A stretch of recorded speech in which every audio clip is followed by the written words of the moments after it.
NTA? So our process is we've standardized our application process.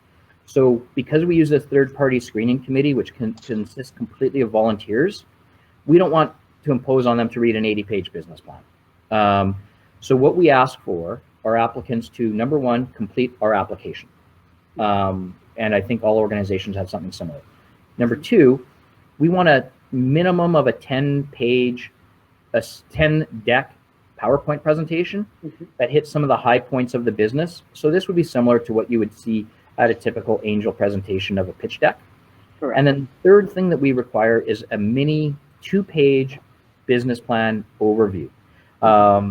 And I think you're familiar with the applications that we request. Yes. You've helped some people write some good ones.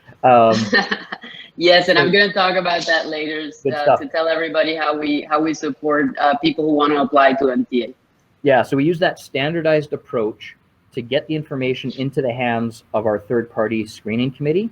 And that also helps us a great deal because now we're sort of comparing similar things with a similar lens. So we have an idea of the relative strengths and weaknesses in a comparative analysis between the applicants because they're giving us the same sort of information. So once we have that application with the pitch deck and the 2-page business plan overview, we communicate back to the applicant saying we've received it, and within 21 days, it will be reviewed by a third-party screening committee. We then set about having that review, and we get feedback from the screening committee, and if it's successful, we communicate back to the client saying, good news, you've been approved. You know, we always start our contracts on the 1st of the month.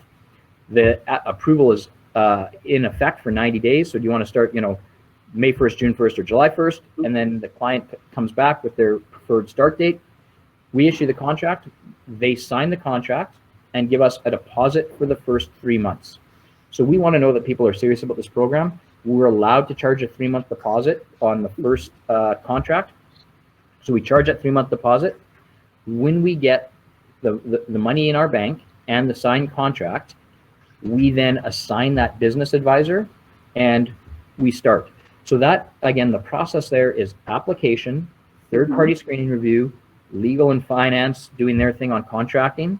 Then we assign a business advisor, and then that business advisor, as said, starts with that status report, where are we at, and starting to line up key milestones for the next 90 days.